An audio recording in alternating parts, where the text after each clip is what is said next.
Start Hour 21, page 651. Human Resources and Administration, HRA. Needed reforms: rescind all delegations of authority promulgated by the VA under the prior administration. Transfer all career SES out of VA/PA designated positions on the first day and ensure political control of the VA. Take a close and analytically critical look at where hybrid and remote work is a net positive as a functional necessity and where in-person collaboration and presence will help to instill a strong work ethic and a more cohesive environment for productivity from the Office of the Secretary across the headquarters enterprise. The COVID-19 pandemic spurred a significant shift to hybrid and telework options for large segments of the staff in the Washington headquarters, in its satellites, and at some VBA regional offices. The remote work expectation has been amplified and formalized within the Biden administration team at VA to the extent that the current secretary, deputy secretary, and their staffs are not in office as a matter of a routine presence, while VA staff in Washington, D.C., have limited in-person meetings, relying more frequently on video conference calls. The short-term and long-term effects of this policy on the department are unknown, but generally, the policy may be undermining the cohesiveness and competencies of some staff functions and diluting general organizational accountability and responsiveness. Budget: expedite the acquisition of a new Human Resources Information Technology, HRIT, system. The current system is not user-friendly, has minimal fusion, middleware capacity, and is not conducive to data-driven personnel decisions. Personnel data needs to be organized and managed to its full potential. The HRIT system, associated databases, and other shadow personnel systems have no shortage of data. The problem comes with effective management of the data. Broaden pay and benefits in critical VA skill sets, beyond medical care occupations, to be more competitive with private sector industry. IT, acquisition, cyber, and economists are some examples of skill sets that are difficult for the VA to recruit, largely because of the limitations of federal pay scales. Continue to maximize the use of new VA hiring and pay authorities provided by Congress in the RAISE Act and PACT Act, as well as existing authorities in student loan forgiveness and the Public Service Loan Forgiveness Program. Personnel: foster a culture that is mission, veteran, driven, alert, engaged, and habitually responsive to the veteran, and structure an environment that promotes a flexible and agile workplace. Increase employee satisfaction/experience to improve recruitment and retention of VA personnel. Go beyond the traditional focus on the extrinsic, monetary pay and bonuses, and seek creative ways to instill teamwork, loyalty, and pride. Train leaders and managers to promote an energized and productive workplace culture and reward those who do it well. Ensure that senior leaders, SES, set the proper example. Focus more attention on hiring veterans and military spouses. The percentage of veterans employed at VA has been declining. Support the White House Office of Presidential Personnel, PPO, in identifying a fully vetted roster of candidates to assume all key positions at VA well ahead of formal nominations. The VA is the second largest federal agency, yet it is authorized a woefully small number of VA/PA positions when compared to other agencies of lesser size. Congress and the Office of Personnel Management should be engaged on ways to provide authorities for a higher number of non-career PA positions. The White House PPO can be inclined to discount the VA's importance, but given the political attention that VA can generate for Congress and the media, PPO should understand the importance of finding talented political appointees to serve at VA, increase the number and utilization of limited-term appointment senior executive service positions for up to 3 years to work on special projects to ensure talent refreshment, talent acquisition, and flexibility. Manage the relationship with organized labor effectively and proactively. 1. Ensure that any agenda that includes labor/civil service reform in the VA has a clear direction from the secretarial level, support from the General Counsel, alignment with the Assistant Secretary for Human Resources and Administration, and a unified and strong political will to carry it out. Without those elements, labor reforms are very difficult to accomplish. 2. Ensure that each senior leader in the process gets buy-in from reform-minded career employees willing to accept and support change. Those mid-level and senior-level managers exist, but they will need to be identified early and shown trust and confidence. 3. Ensure that the White House communicates the labor reform agenda swiftly. Trump administration executive orders on civil service reform, official time, government-furnished office space, were issued too late, and departments and agencies were not prepared to execute them. 4. Anticipate the inevitable opportunities for legal challenges from organized labor, and be prepared for them to happen and be dragged out, which makes early, decisive timing all the more important. 5. Ensure that the White House is prepared to support a concerted and deliberate effort on implementation to avoid perceptions of a disconnected strategy and disaggregated effort. 6. Remain mindful of which labor contracts end, when they end, and what the agency's goals for renegotiation are. If not done effectively, contract end dates will be missed or lack notification. It is therefore essential to have a clear strategy with respect to what leadership wants from a new contract. Do not make the perfect the enemy of the good in contract negotiations. Work with Congress to sunset the Office of Accountability and Whistleblower Protection, OAWP.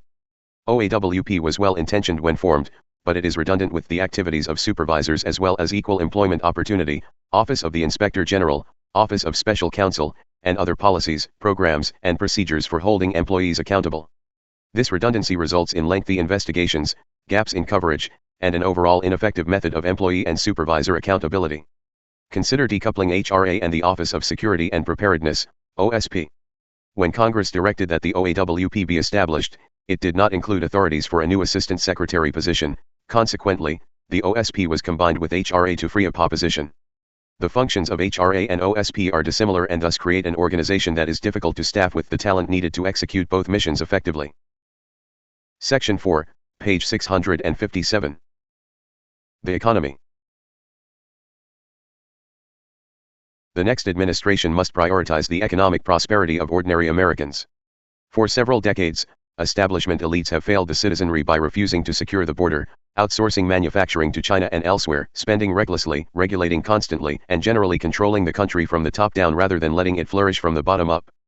The proper role of government, as was articulated nearly 250 years ago, is to secure our God-given, unalienable rights in order that we might enjoy the pursuit of happiness, the benefits of free enterprise, and the blessings of liberty. Finding the right approach to trade policy is key to the fortunes of everyday Americans. In Chapter 26, President of the Competitive Enterprise Institute Kent Lassman and former White House Director of Trade and Manufacturing Policy Peter Navarro debate what an effective conservative trade policy would look like. Lassman argues that the best trade policy is a humble, limited government approach that would encourage free trade with all nations. He maintains that aggressive trade policies involve an increased government role that future leftist administrations will utilize to push climate change and equity-based activism. Focusing more on gross domestic product, GDP, growth than on median income, he writes that people mistakenly believe that U.S. manufacturing and the U.S. economy are in decline when in truth American manufacturing output is currently at an all-time high. Meanwhile, we continue to experience record-setting real GDP despite our long-run decline in manufacturing employment. Lassman does not think that an aggressive U.S. trade policy would lead to more manufacturing jobs. Rather, he writes, Federal Reserve research shows that the Trump administration's steel tariffs, and the retaliatory tariffs levied by other nations in response, have cost about 75,000 manufacturing jobs while creating only about 1,000 jobs in the steel industry. Furthermore, he writes that protectionism and similar progressive policies tend to weaken American security. Lassman maintains that trade creates peace, and if China weren't so reliant upon trade with the U.S., it would be much more unstable and dangerous. He thinks American influence in China internet memes, fashion, movies can play a vital role in helping to turn China from an authoritarian threat into a freer and less hostile power. Ultimately, Lassman believes that we should lower or repeal tariffs including eliminating the destructive Trump-Biden tariffs in order to make goods more affordable for Americans. He thinks free trade will improve our economy, enhance our national security, and keep future left-leaning Congresses from insisting that future left-leaning presidents negotiate for as many trade-unrelated provisions as possible to benefit labor and green constituencies. Navarro disagrees with Lassman almost across the board. He writes, trade policy can and must play an essential role in an American manufacturing and defense industrial base renaissance, which he says is crucial to our country's future. But two forces in particular are pushing America in the opposite direction. First, the World Trade Organization's, WTO, most favored nation rules encourage our trade partners to adopt high tariffs, which lead to our chronic trade deficits and make us the globe's biggest trade loser and victim of unfair, unbalanced, and non-reciprocal trade. For example, Navarro writes, tariffs on imported automobiles are 2.5% in the US, 10% in the European Union, and 15% in China. Second, China's economic aggression in the form of tariffs, non-tariff barriers, dumping, counterfeiting and piracy, and currency manipulation further weakens our manufacturing and defense industrial base even as the fragility of globally dispersed supply chains has been brought into sharp relief by the COVID-19 pandemic. In contrast to Lassman, Navarro thinks that trade deficits matter a great deal. He writes that offshoring not only suppresses the real wages of American blue-collar workers and denies millions of Americans the opportunity to climb up the rungs of the ladder to the middle class, but it also raises the specter of a manufacturing and defense industrial base that, unlike our experience in World Wars I and II, will not be able to provide the weapons and materiel that would be needed should America enter another major world war. Also, China controls much of the world's pharmaceutical production and supply chains. It is therefore essential, he writes, that our trade policy be guided by the principle of reciprocity, whereby we coax other countries into lowering their trade barriers if possible and raise ours as necessary. Moreover, he says we should decouple our economy from China's. China's goal, Navarro says, is to shift the world's manufacturing and supply chains to its soil, thereby strengthening its defense industrial base and associated warfighting capabilities. He writes, every year, more than 300,000 communist Chinese nationals attend U.S. universities or are hired at U.S. national laboratories, innovation centers, incubators, and think tanks. Huawei, an instrument of Chinese military espionage, is now partnering with UC Berkeley on research with important future military applications. China is also engaged in what Warren Buffett calls conquest by purchase, as it uses revenues from its trade surpluses to buy American real estate, companies, and financial assets. In sum, Navarro believes our current trade policy enriches our allies and adversaries while hurting us, weakens our industrial base while strengthening China's, and shortchanges Main Street manufacturers and workers. Such non-reciprocal free trade is slowly undermining our capabilities and our freedom. A small component of trade policy involves the Export-Import Bank, and Jennifer Hazelton and Veronique Derugai debate its merits in Chapter 23. In support of the bank, Hazelton writes, "EXIM provides financing only when the private sector will not."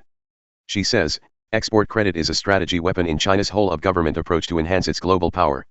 China provided an estimated $500 billion in export credit in 2018, approaching in that 1 year the total amount of financing EXIM has provided in its 90-year history. Hazelton argues that when large American companies can get a loan from EXIM rather than having to meet the demands of export credit agencies in Europe or elsewhere, it helps American small businesses, too. She writes that the U.S. would be foolish to abandon this field of play.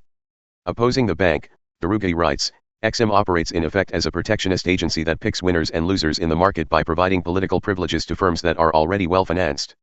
She denies it promotes exports and argues it hurts small businesses, which often have to compete against large businesses that are able to get the loans.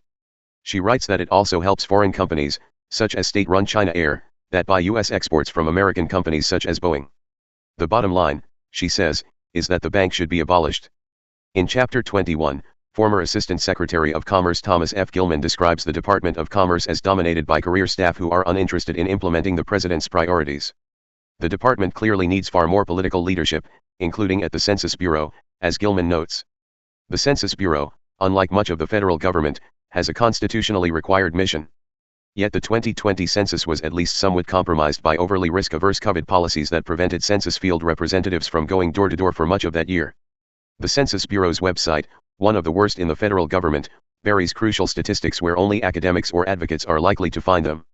In addition, Gilman writes that a new administration should ensure that the Bureau of Economic Affairs, also housed at Commerce, conducts its statistical analysis in a consistent and objective manner. Moreover, the International Trade Administration, which is centrally placed to craft and implement U.S. trade policy, should counter the malign influence of China and other U.S. adversaries and strongly defend against trade violations.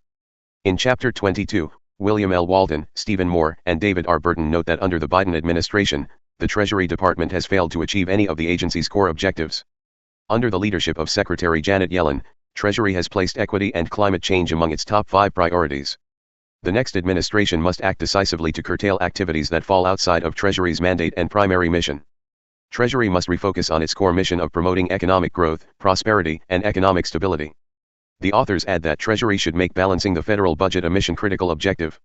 The authors propose legislation to reform the tax code, writing, "Tax policy has a powerful impact on the economy. The Treasury Department should develop and promote tax reform legislation that will promote prosperity. To accomplish this, tax reform should improve incentives to work, save, and invest. This, in turn, is accomplished primarily by reducing marginal tax rates, reducing the cost of capital, and broadening the tax base to eliminate tax-induced economic distortions by eliminating special interest tax credits, deductions, and exclusions. Tax compliance costs will decline precipitously if the tax system is substantially simplified. The Treasury Department should also promote tax competition rather than supporting an international tax cartel."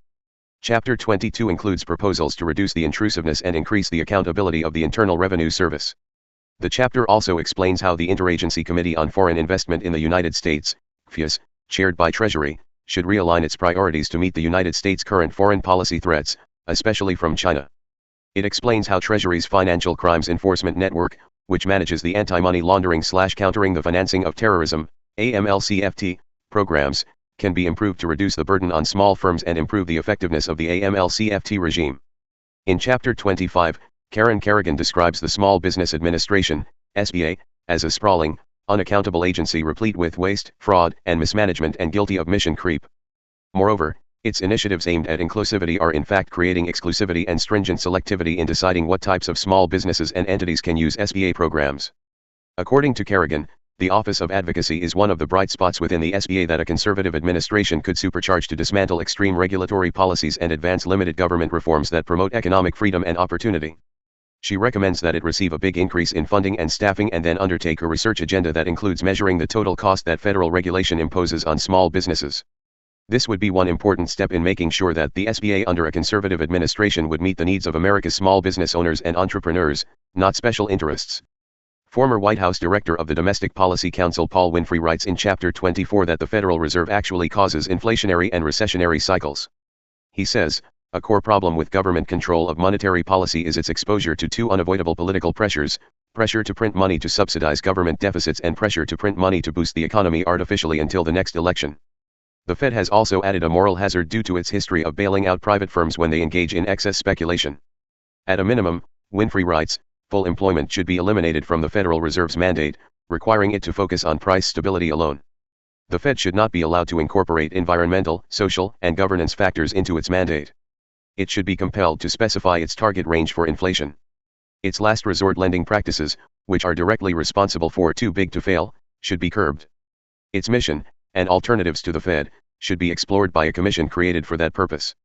And a central bank digital currency, which would provide unprecedented surveillance and potential control of financial transactions, should be rejected.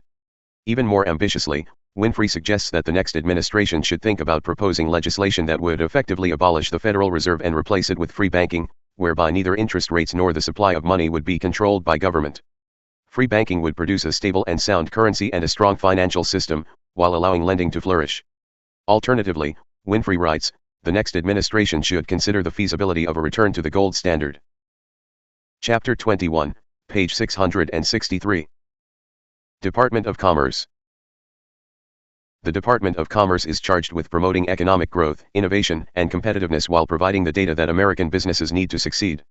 Intended to serve with clarity of purpose as the voice of business in any president's cabinet, the Department of Commerce has suffered from decades of regulatory capture, ideological drift, and lack of focus. One long-standing joke maintains that the department, with its lack of coherence, is a holding company for the parts of the federal government that could not be housed elsewhere. Thus, in the 1990s, calls emerged to abolish the department and either spin off, zero out, or consolidate its functions among other entities. At the same time, the department has a higher profile now than perhaps ever in its history. It possesses key tools to address decades of poor decision-making in Washington and is central to any plan to reverse the precipitous economic decline sparked by the Biden administration and to counter communist China.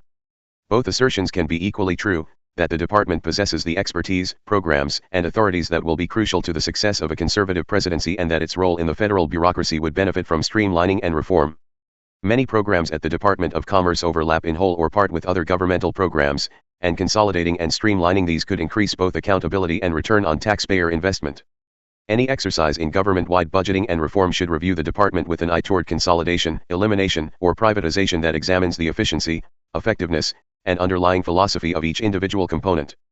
Though not an exhaustive set of proposals, the next conservative president should consider whether the International Trade Administration, ITA, and parts of the Bureau of Industry and Security, BIS, should be streamlined and moved to the Office of the U.S. Trade Representative, USTR, along with the Development Finance Corporation, the U.S. Trade and Development Agency, the Export-Import Bank, and other trade-related programs spread across the federal government, as well as considering whether many of these programs should exist within the federal government. The Economic Development Administration's grant programs, which are among a broad set of duplicative and overlapping federal economic development grant programs, should be consolidated with other programs and or eliminated. The Bureau of Economic Analysis and Census Bureau, as well as the Department of Labor's Bureau of Labor Statistics, should be consolidated into a more manageable, focused, and efficient statistical agency. The U.S. Patent and Trademark Office, USPTO, should be made into a performance-based organization under the Office of Management and Budget, OMB. Alternatively, the USPTO should be consolidated with the National Institute of Standards and Technology, NIST, in a new U.S. Office of Patents, Trademarks, and Standards, with all non-mission critical research functions eliminated or moved to other, more focused, federal agencies, and the National Oceanographic and Atmospheric Administration, NOAA, should be dismantled and many of its functions eliminated, sent to other agencies, privatized, or placed under the control of states and territories. Almost every element of the department can be viewed through this lens, but with today's political reality and multiple competing congressional committee jurisdictions, drastic structural change to the department is neither imminent nor likely. Thus, This chapter largely accepts the baseline of today's department and proposes a bold, but achievable, set of proposals for an incoming conservative administration. Whatever the imperfections of the Department of Commerce, it is blessed with many quality civil servants and strong statutory authorities that, directed properly, can help ensure U.S. success in 2025 and beyond. With that in mind, this chapter focuses primarily on policy, strategy, and occasionally tactics that are either immediately implementable under strong leadership or are critical to mission success. Office of the Secretary. The Office of the Secretary, OS, is somewhat of a misnomer, as very few of the thousands of employees working in the office are dedicated to staffing the Secretary and implementing administration priorities. Rather, OS's budget and full-time equivalents have increasingly been allocated to fulfill financial, human resources, administrative, information technology, contracting, and facilities functions, using outdated and inefficient systems. The Trump administration began implementing key changes, such as updating financial management tools, but more must be done to digitize and modernize the department's processes to free resources for secretarial and presidential priorities. The above drain on resources leaves the Secretary of Commerce to rely upon a few dozen direct support staff, supplemented with details and indirect funding from each of the bureaus to execute the president's agenda and manage the diverse functions of the department. This structure empowers career staff in each bureau and makes it harder to mandate change. As such, it is vitally important that an incoming administration fully staff OS with political appointees, send all existing details back to their home bureaus on day one, and replace those details with trusted and knowledgeable career staff on an as-needed basis. Department of Commerce leadership should also fight to restore direct funding and additional political appointee positions to OS and its constituent parts involved in implementing and communicating the Commerce Secretary's and President's policy priorities. Administration, budget, and appropriations. Recent practice has been for career staff to serve as gatekeepers between department leadership and external budget and appropriations partners at the OMB and on Capitol Hill. By serving not just as a central point of contact but as the sole staff-level communicators of departmental priorities, these career officials can, have, and will slow down and even stop changes in policy, even at the line office level.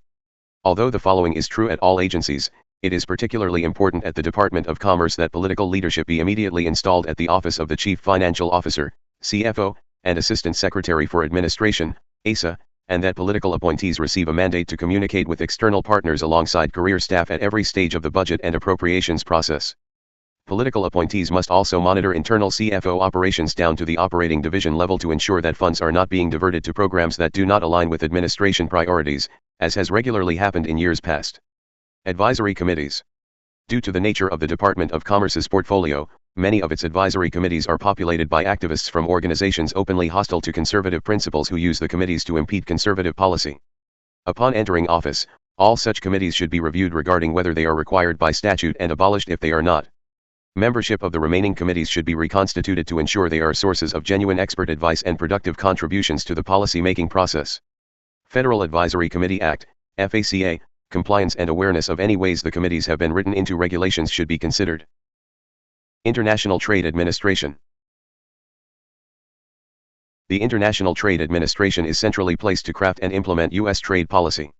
Core to ITA's mission is the expansion of trade and investment and the fostering of job creation, innovation, and economic growth, while also providing research and analysis that support USTR's trade negotiations. ITA carries out this mission on behalf of American workers, ranchers, and families. As discussed elsewhere, historically, conservatives have argued that many federal government trade and investment-oriented functions amount to corporate welfare or protectionism. There is a growing counterargument within the conservative movement contending that, in a world in which managed trade is the norm rather than the exception, and in which authoritarian governments, especially China, continually seek to undermine U.S. interests, the U.S. cannot unilaterally disarm. To do so would harm the cause of free trade in the long term, and, in any event, Congress is not likely to drastically change the composition or authorization of the ITA. Thus, a policy and management agenda that serves conservative priorities is crucial. In a conservative administration, the ITA should operate with the following priorities: counter the malign influence of China and other U.S. adversaries, enforce agreements vigorously and defend against trade violations, secure access to critical supply chains and technology, and enable the private sector to drive innovation and remain globally competitive. It is important to note that a deeply entrenched set of career senior executive service officials have managed the ITA for over a decade. While most are truly nonpartisan civil servants, some are not. Political leadership must manage accordingly. Strong political leadership is needed in ITA's policy-making positions from day one to ensure the Bureau is fully implementing administration policy. An incoming administration should ensure that Assistant Secretary and Deputy Assistant Secretary positions are staffed by appointees as quickly as possible. Enforcement and compliance. Strong enforcement of trade agreements is an indispensable function of the ETA carried out by enforcement and compliance, ENC. Free and fair trade is impossible without energetic enforcement of existing agreements and without strong defense against dumping and illegal subsidies. Many free trade advocates consider anti-dumping and countervailing duty laws, AD/CVD, to be protectionist and thus antithetical to the conservative free market position. In their view, AD/CVD laws are overused, abused by certain industries, and harmful to American economic competitiveness by increasing costs to downstream industries. Other conservatives maintain that AD/CVD tariffs are not conventional tariffs, but rather corrective actions meant to address anti-free market activities by other governments, a scalpel, not a hammer.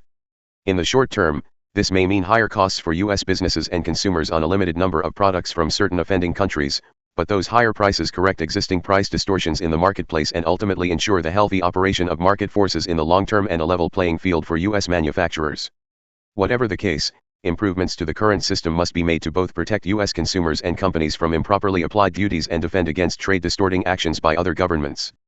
Procedures governing the day-to-day administration of proceedings, as well as policies driving critical decisions in proceedings, require a fresh look.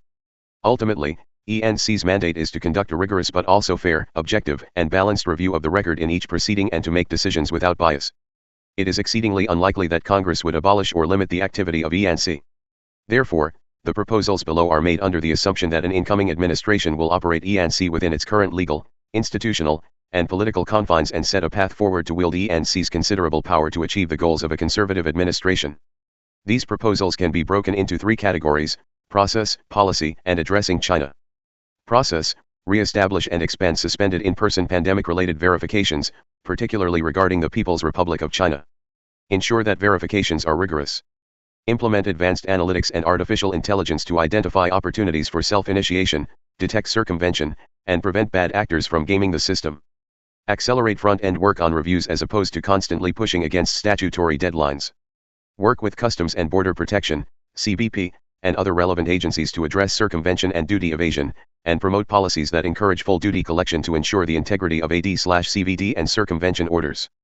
Work with CBP, the Department of Justice, the Department of Treasury, and other relevant agencies to aggressively pursue importers of record and other beneficiaries for unpaid duties, and consider policy changes to reduce uncollected duties in the future. Work, pursuant to the above, with interagency partners in AD/CVD cases to either require foreign importers of record, IORs, to make cash deposits far in excess of established duty rates at the time of entry of AD/CVD merchandise, require IORs to register sufficient U.S. assets to ensure timely payment of duties, or otherwise prohibit IORs from importing AD/CVD merchandise. Conduct a regulatory capture audit and put guardrails in place to address improper exercise of bureaucratic prerogative. Policy: ensure senior policy and decision-making positions are always held by political appointees. Reverse the practice of giving the benefit of the doubt to foreign companies versus U.S. companies in AD/CVD proceedings. Establish a policy for addressing companies that invest heavily in the U.S. and thus have large import volumes, exposing them to AD/CVD petitions. Establish an effective, fair, and objective process for self-initiation of AD/CVD proceedings when industry lacks the resources or ability to act. Addressing China: revive the China-specific non-market economy unit. Provide transparency in the surrogate country list development process. Develop a new methodology to determine normal values in Chinese anti-dumping cases because given China's size, economic might, and state intervention in the economy, there is no comparable surrogate country to use as a proxy for production costs. In addition to these changes, continued support for steel and aluminum market analysis and import monitoring remains crucial to the U.S. defense industrial base and the health of global manufacturing. Without these functions, it is difficult to address massive subsidization, overcapacity, and dumping by China. Industry and analysis. Industry and analysis, INA, consists of a team of economists and industry experts that provides important analysis to partners across the government, including the White House and USTR, as well as the public. As the Department of Commerce's Committee on Foreign Investments in the United States, CFIUS, lead, INA performs crucial work to ensure that the proper economic impact/supply chain analysis is brought to national security risk assessments. This analysis is needed for CFIUS to be an effective tool in preventing China and other adversaries from exploiting the U.S. open investment climate. INA also provides impact assessments and economic modeling for policy options under administration consideration, plays a critical role in identifying trade barriers and providing industry-specific expertise for USTR during free trade agreement, FTA, negotiations, and does indispensable work ensuring cross-border data flows, particularly with Europe, remain open and relatively unrestricted. However, outside of these functions, implementation of IND's mission as an intellectual engine for U.S. trade and investment policy can often lack energy and focus. For instance, the top market reports that represent a large volume of INA work do not serve a specific strategic function and could be better replaced by industry competitiveness assessments in critical sectors of the economy. Strong and capable leadership is needed in INA to ensure administration priorities permeate the organization and that staff support administration priorities. INA produces a mandatory report to Congress regarding the miscellaneous tariff bill, which focuses solely on U.S. capacity in the goods being considered for tariff exclusions and does not include highly relevant information on capacity among FTA partners and close allies. The resulting final report has thus been used to lobby for tariff reductions on thousands of imports from China without concern for any other factors.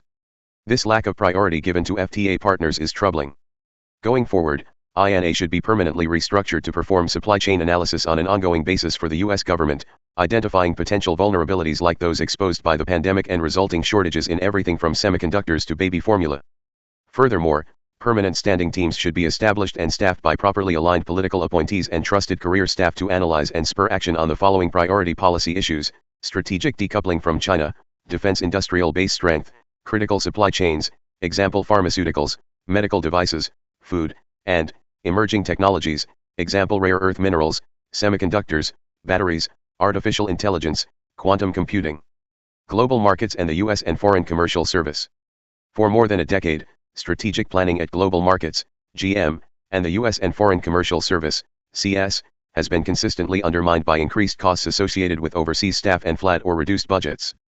The Trump administration introduced crucial, long overdue business practices such as the implementation of software to manage and track workflow, but a further strategic overhaul of resource allocation is needed to set GM and the CS on a firm footing.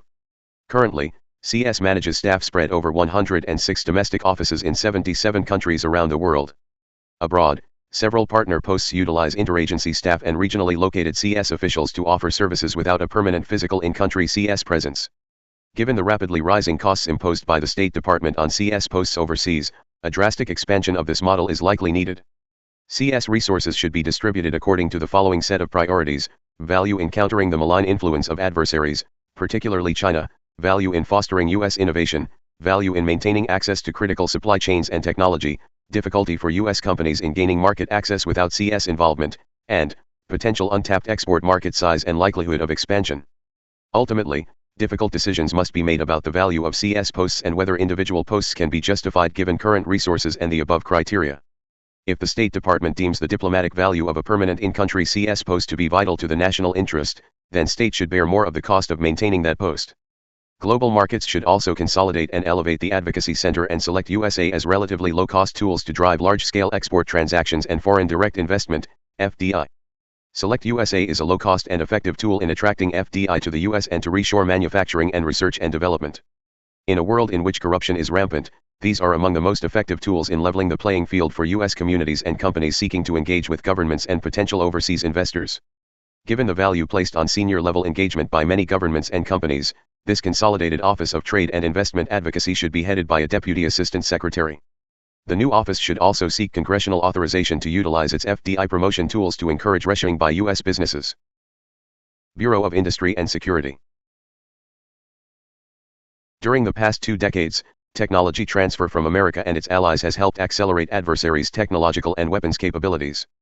This technology transfer on a massive scale has occurred because of adversaries' exploitation of the U.S. open economy and education system through both commercial transactions and university and government research programs. Examples include the People's Republic of China's dramatic leaps forward in semiconductor design and fabrication, battery energy storage, nuclear weapons capabilities, artificial intelligence, space and aerospace engineering, and hypersonic weapons deployment. At the same time, the U.S. has systematically failed to protect critical assets.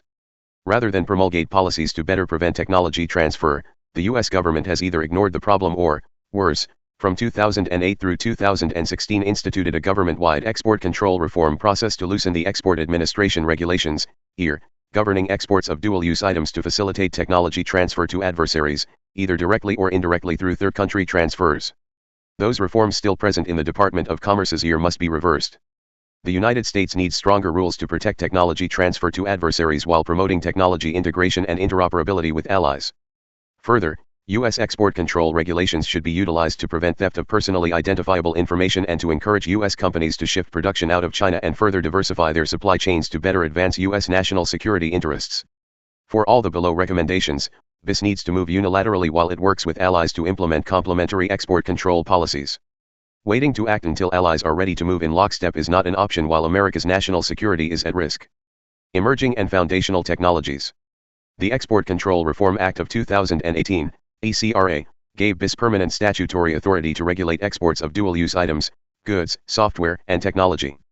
ECRA also mandated that BIS regulate exports of emerging and foundational technologies. Although the scope of such technologies is vast, to date BIS has only controlled just over 40 of these technologies. This does not meet the clear statutory intent of Congress that ECRA be leveraged to ensure that the United States maintains a technological advantage in technologies bearing upon national security interests. Currently, BIS self-identifies technologies that merit control under the ear with minimal input from other federal agencies. This mechanism should be improved. BIS should create an open, transparent rulemaking process by which any industry participant, private entity, or branch of the government may, at any time, submit nominations for emerging/foundational technologies for control. Then, on a quarterly basis, BIS should make public such recommendations, while holding the identity of the submitter confidential, for public input, followed by an explanation about its ultimate decision to control or not control the items, its reasons, the level of controls applied, stringent or permissive, and the relevant export control classification number, ECCN, under the Commerce Control List. Commerce should also institute a mechanism whereby its decisions can be challenged, including on a confidential basis. Licensing procedures, adjudication and transparency.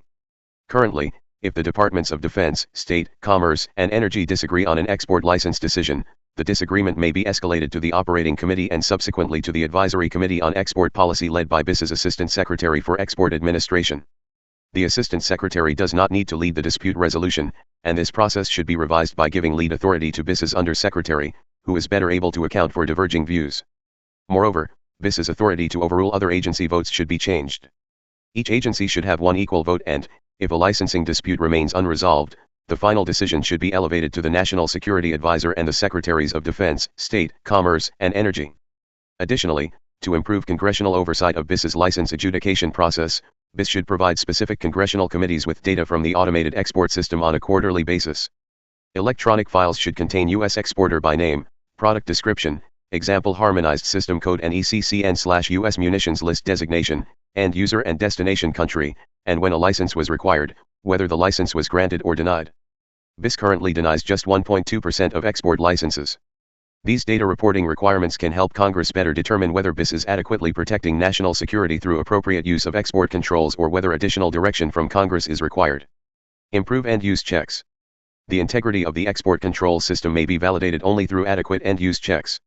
BIS must deny export licenses to countries that do not permit adequate end-use checks, example China/Russia, by U.S. authorities. BIS should also strengthen the forensic audit capabilities of its export enforcement officers through improved and frequent training so they are able to detect export control violations. EAR revisions. The U.S. government needs a new export control modernization effort to tighten the EAR policies governing licenses to countries of concern, including China and Russia, specifically, revise and/or reverse the 2008 through 2016 policies.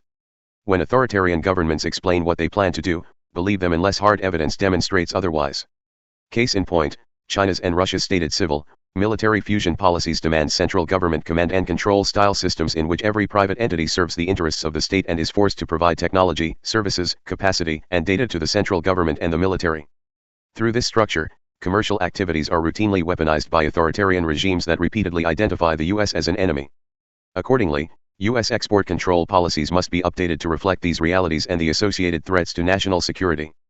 Key priorities for EAR modernization for countries of concern should be, eliminating the specially designed licensing loophole, redesignating China and Russia to more highly prohibitive export licensing groups, country groups D or E, eliminating license exceptions, broadening foreign direct product rules, reducing the de minimis threshold from 25% to 10% or 0% for critical technologies, tightening the deemed export rules to prevent technology transfer to foreign nationals from countries of concern, tightening the definition of fundamental research to address exploitation of the open U.S. university system by authoritarian governments through funding, students and researchers, and recruitment, eliminating license exceptions for sharing technology with controlled entities/countries through standard-setting activities and bodies, and improving regulations regarding published information for technology transfers.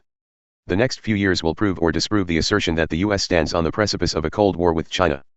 Many believe that a Cold War has already begun. If so, then strategic decoupling from China is necessary and, Fundamentally, any exports of goods, software, and technology to countries of concern, whether directly or indirectly, should be prohibited or controlled in the absence of good cause, example humanitarian and medical aid, food aid. Entity list and sanctions. There are currently just over 500 Chinese and over 500 Russian companies on the Department of Commerce's entity list, which regulates exports of controlled and uncontrolled items to designated entities.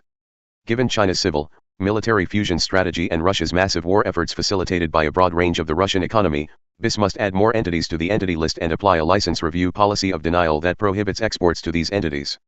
Entity list parties that violate export controls should be placed on the BIS denied persons list, and thereby lose export privileges, and, if the violations are significant enough, they should also be sanctioned by the Department of Treasury. Data transfer and apps used for surveillance. Department of Commerce leadership should work across government agencies to address privacy and data concerns arising out of big tech from national security and export control perspectives. In particular, they should draft and implement an executive order, EO, based on the International Emergency Economic Powers Act, which expands export control authority beyond ECRA's scope, goods, software, technology, to regulate and restrict exports of U.S. persons' data to countries of concern. The EO should establish a framework for the types of personal data subject to export controls and licensing policy by country, and the BIS should implement the EO through regulations. BIS should additionally designate app providers, such as WeChat and ByteDance/TikTok, known for undermining U.S. national security through data collection, surveillance, and influence operations, to the entity list.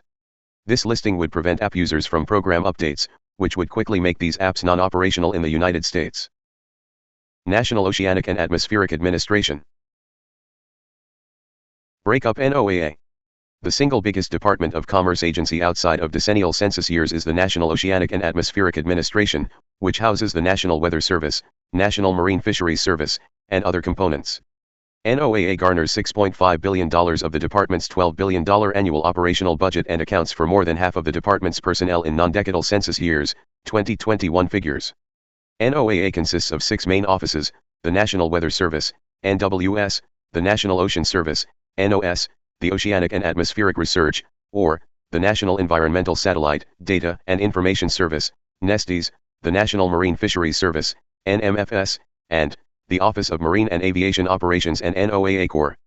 Together, these form a colossal operation that has become one of the main drivers of the climate change alarm industry and, as such, is harmful to future U.S. prosperity. This industry's mission emphasis on prediction and management seems designed around the fatal conceit of planning for the unplannable. That is not to say NOAA is useless, but its current organization corrupts its useful functions. It should be broken up and downsized. NOAA today boasts that it is a provider of environmental information services, a provider of environmental stewardship services, and a leader in applied scientific research. Each of these functions could be provided commercially, likely at lower cost and higher quality. Focus the NWS on commercial operations. Each day, Americans rely on weather forecasts and warnings provided by local radio stations and colleges that are produced not by the NWS, but by private companies such as AccuWeather. Studies have found that the forecasts and warnings provided by the private companies are more reliable than those provided by the NWS. The NWS provides data the private companies use and should focus on its data gathering services. Because private companies rely on these data, the NWS should fully commercialize its forecasting operations. NOAA does not currently utilize commercial partnerships as some other agencies do. Commercialization of weather technologies should be prioritized to ensure that taxpayer dollars are invested in the most cost-efficient technologies for high-quality research and weather data. Investing in different sizes of commercial partners will increase competition while ensuring that the government solutions provided by each contract is personalized to the needs of NOAA's weather programs. The NWS should be a candidate to become a performance-based organization to better enforce organizational focus on core functions such as efficient delivery of accurate, timely, and unbiased data to the public and to the private sector. Review the work of the National Hurricane Center and the National Environmental Satellite Service. The National Hurricane Center and National Environmental Satellite Service data centers provide important public safety and business functions as well as academic functions, and are used by forecasting agencies and scientists internationally. Data continuity is an important issue in climate science. Data collected by the department should be presented neutrally, without adjustments intended to support any one side in the climate debate. Transfer NOS survey functions to the U.S. Coast Guard and the U.S. Geological Survey. Survey operations have historically accounted for almost half the NOS budget.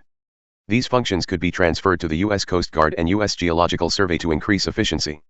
NOS expansion of the National Marine Sanctuaries System should also be reviewed, as discussed below.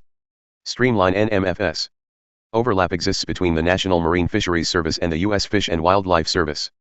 Overly simplified, the NMFS handles saltwater species while the Fish and Wildlife Service focuses on freshwater. The goals of these two agencies should be streamlined. Harmonize the Magnuson-Stevens Act with the National Marine Sanctuaries Act. Under the auspices of NOS, marine sanctuaries, including no fishing zones, are being established countrywide, often conflicting with the goals of the Magnuson-Stevens Act. Fisheries management authorities of NOAA fisheries, regional fishery management councils, and relevant states. Withdraw the 30x30 Executive Order and associated America the Beautiful Initiative. The 30x30 Executive Order and the American the Beautiful Initiative are being used to advance an agenda to close vast areas of the ocean to commercial activities, including fishing, while rapidly advancing offshore wind energy development to the detriment of fisheries and other existing ocean-based industries. Modify regulations implementing the Marine Mammal Protection Act and the Endangered Species Act. These acts are currently being abused at a cost to fisheries and Native American subsistence activities around the U.S. Allow a NEPA exemption for fisheries actions. All the requirements for robust analysis of the biological, economic, and social impacts of proposed regulatory action in fisheries are contained with the Magnuson-Stevens Act, the Guiding Act for Fisheries. NEPA overlays these requirements with onerous, redundant, and time-consuming process requirements, which routinely cause unnecessary delays in the promulgation of timely fisheries management actions. The Department of Commerce and the Council on Environmental Quality should collaborate to reduce this redundancy. Downsize the Office of Oceanic and Atmospheric Research.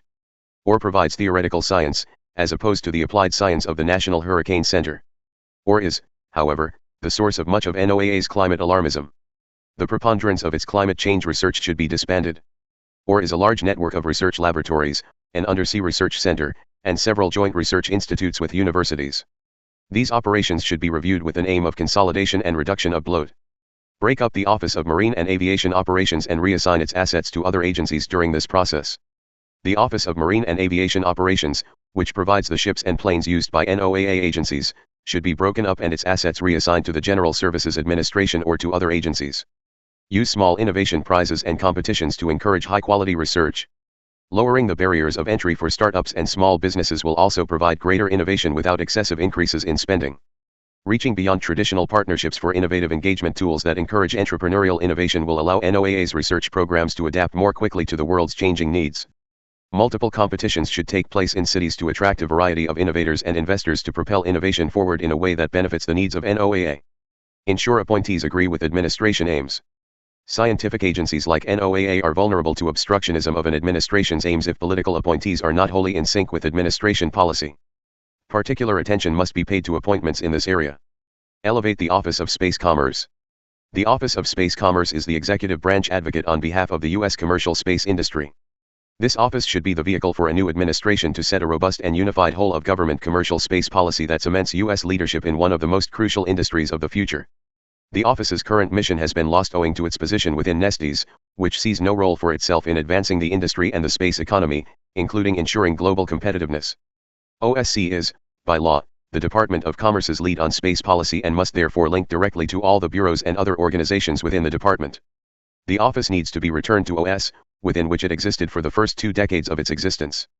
From OS, the office could serve as a coordinating entity for the whole of government commercial space policy desperately needed to secure America's place as the global leader in commercial space operations. There presently exists no unified U.S. government policy on commercial space operations, with the Federal Communications Commission largely responsible for establishing space policy by default through its regulation of radio spectrum licenses. Now that routine space operations are commercially viable, it is critical that a new administration establish reasonable government policies that ensure the U.S. will continue to be the flag of choice for commercial space activities.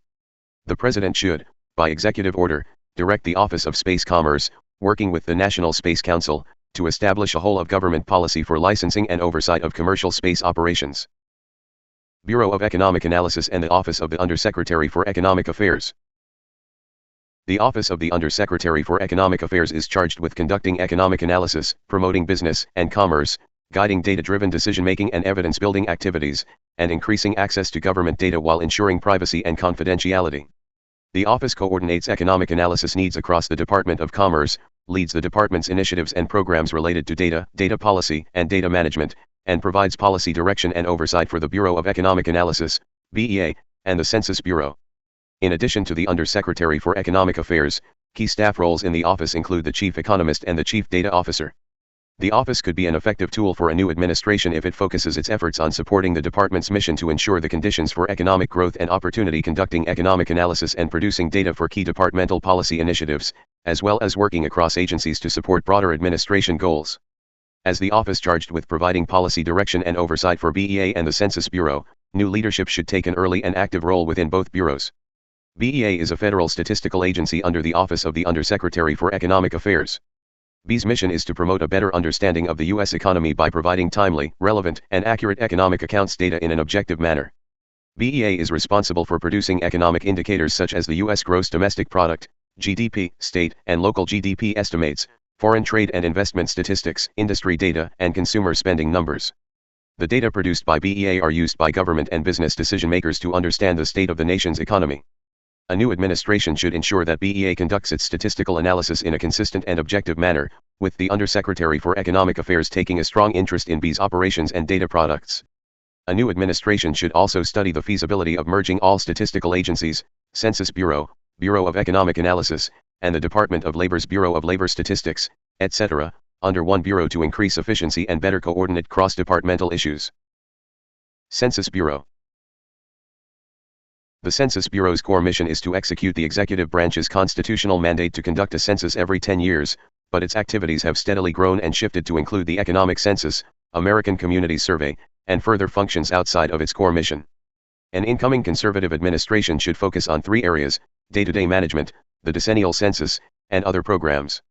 Each of these will need to be addressed at every stage of the transition and policy implementation process and will require that both committed political appointees and like-minded career employees are immediately put in place to execute a conservative agenda. These will need to be placed both in the Census Bureau and in key department-level managerial positions, such as those in the CFO/ACE's office. Day-to-day management, command and control. Strong political leadership is needed to increase efficiency and align the Census Bureau's mission with conservative principles. Personnel is key to ensuring that a new administration can guide preparations for the 2030 census and oversee the continued operation of the Bureau's many surveys. To move bureaucracy on key priorities, appointed staff should be in place at the Bureau as early as feasible after a new president takes office. This will require the Office of Personnel Management to allocate additional political appointee positions to the Census Bureau. Financial management, information technology, and human resources. The new administration must immediately conduct a review to identify ways to better control costs and reverse recent failures of investments intended to upgrade the financial management, information technology, and human resources systems of the Census Bureau. Leveraging technology. The Census Bureau should focus on continuing to incorporate technology into its day-to-day operations, as well as the execution of its surveys, to reduce costs and provide more accurate and timely data to the American public. Prioritizing cybersecurity and protection of confidential information. Because much of the data collected by the Census Bureau include personal and confidential information, a focus on protecting data and implementing proper data protocols is necessary to ensure compliance with the legal requirements of Title 13. Decennial Census, fully vet existing planning and budgeting from day one. Planning and budgets for the 2030 decennial census will be finalized in fall 2025, including many decisions on how to use, develop, and administer the count. An incoming administration should immediately audit the Life Cycle Cost Estimate, LCCE, for the 2030 census and conduct a new LCCE if necessary. This will ensure that budget requests are accurate and up-to-date and allow the new administration to understand the decennial process in greater detail. Remove duplicative functions to increase efficiency. As part of the above review, ensure the decennial operational plan eliminates current duplication among ongoing census operations, annual surveys, etc., and decennial operations in information technology, human resources, etc.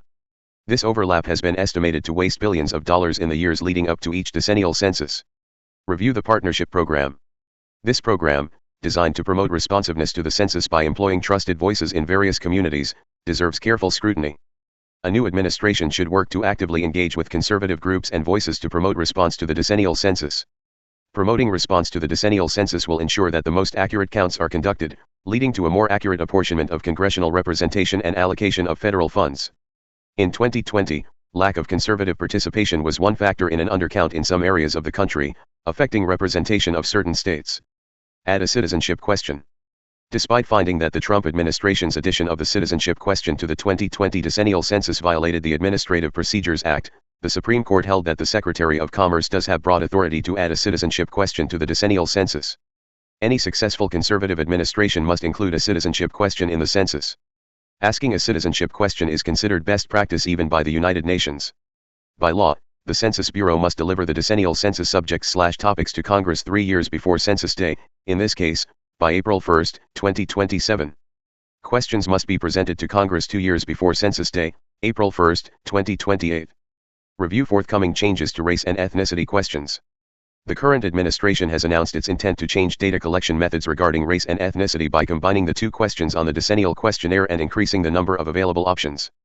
A new conservative administration should take control of this process and thoroughly review any changes. There are concerns among conservatives that the data under Biden administration proposals could be skewed to bolster progressive political agendas. Government data should be unbiased and trusted, and an incoming conservative administration should ensure that is the case. This work must be coordinated with the Office of Management and Budget, which governs federal data collection standards via its statistical directives. Re-evaluate all decennial census questions. Determine how best to optimize use of the decennial census to determine whether current or additional questions provide added value in coordination with other departments that utilize the information. Overly intrusive questions or less crucial data should either be moved to another survey or removed from census programs entirely. Other census programs, the American Communities Survey. After the decennial census, the next biggest statistical survey conducted by the Census Bureau is the American Communities Survey, ACS. As with the decennial census, each question should be carefully reviewed to ensure the data are useful and that the questions are not overly intrusive. There should be collaboration with other departments that use the information collected on these surveys, example the Departments of Labor, Health and Human Services, Homeland Security, etc., to determine how to optimize the use and collection of particular information. The Economic Census. This is the official 5-year measurement of American business and the economy. The first economic census in a new administration will take place in 2027 and have a major effect on federal spending and policy determinations. This survey collects business data that are a key input for ongoing government statistics such as BE's GDP reports. As with the decennial census and ACS, it should be carefully examined to ensure the economic census is not overly intrusive. Additionally, the Census Bureau should work with other federal agencies to determine when data collection can be supplemented by industry and other federal business indicators. Pulse surveys. During the government's early response to the COVID-19 pandemic, the Census Bureau began experimental pulse surveys. These were designed to obtain data closer to real time than typical census surveys. These data could be a useful tool to the Department of Commerce and other partners across government and provide a model for improving data collection techniques or reducing the overall footprint of the Census Bureau. Supplemental Poverty Measure. The Census Bureau should review the Supplemental Poverty Measure, SPM, to consider whether it provides an accurate measure for use by the Council of Economic Advisors and others. The findings from this review should also be taken into consideration when constructing the current survey and other supplemental surveys, so that the SPM can be better tracked on a trend basis and support better policy decisions over time. This information would be particularly helpful in determining how to combat homelessness in conjunction with Department of Health and Human Services programs. Abolish the National Advisory Committee and re-evaluate all other committees. The Census Bureau National Advisory Committee on Racial, Ethnic, and Other Populations, NAC, was established by the Obama administration in 2012 and rechartered by the Biden administration in 2022. The committee is a hotbed for left-wing activists intent upon injecting racial and social justice theory into the governing philosophy of the Census Bureau. The NAC should immediately be abolished by the incoming administration. The NAC charter gives the Secretary of Commerce the authority to terminate the committee. Since the Secretary of Commerce established the NAC in 2012 under the FACA, the Secretary is authorized to terminate the NAC. The new administration should also re-evaluate and potentially abolish all non-statutory standing committees within the Census Bureau, including the Census Scientific Advisory Committee. End Hour 21, page 682.